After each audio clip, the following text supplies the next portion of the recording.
আসসালামু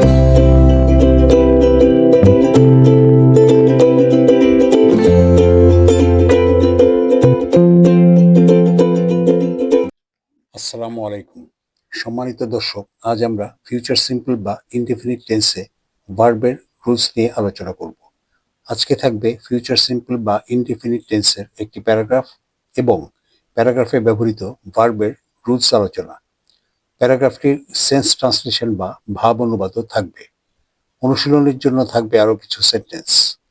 দর্শক, চলুন আলোচনা শুরু করা যাক। প্যারাগ্রাফ। এই প্যারাগ্রাফের প্রতিটি সেন্টেন্স আমি দুবার করে পড়ব। I will sit for a study after an hour. I will sit for a study after an hour. I will eat lunch at 2 p.m. I will eat lunch at 2 p.m. Ratan will come to my house at 4 p.m. Ratan will come to my house at 4 p.m. Then we will play in the field. Then we will play in the field. In the evening, we will go back to our houses. In the evening, we will go back to our houses. এই প্যারাগ্রাফটি future simple বা indefinite টেন্সে গঠিত। Future simple বা indefinite টেন্সে ভবিষ্যতে সাধারণভাবে কোনো কাজ হওয়াকে বোঝায়। রুলস। ফিউচার সিম্পল বা ইনডেফিনিট টেন্সে ভার্বের আগে উইল বসে এবং ভার্বের ফর্ম হয় বেস ফর্ম, অর্থাৎ প্রেজেন্ট সিম্পল ফর্ম। ভার্বগুলি ভিন্ন কালার দিয়ে হাইলাইট করা আছে।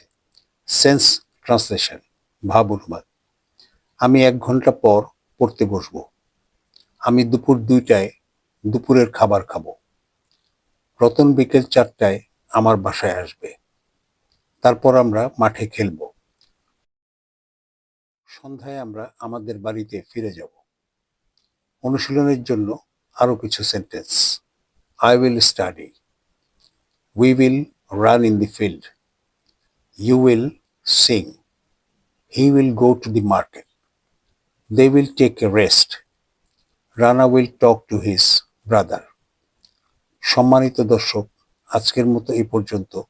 ভিডিওটি যদি আপনাদের ভালো লাগে তাহলে লাইক, শেয়ার, কমেন্টস এবং সাবস্ক্রাইব করে পাশে থাকার স্বনির্বন্ধ অনুরোধ রইল।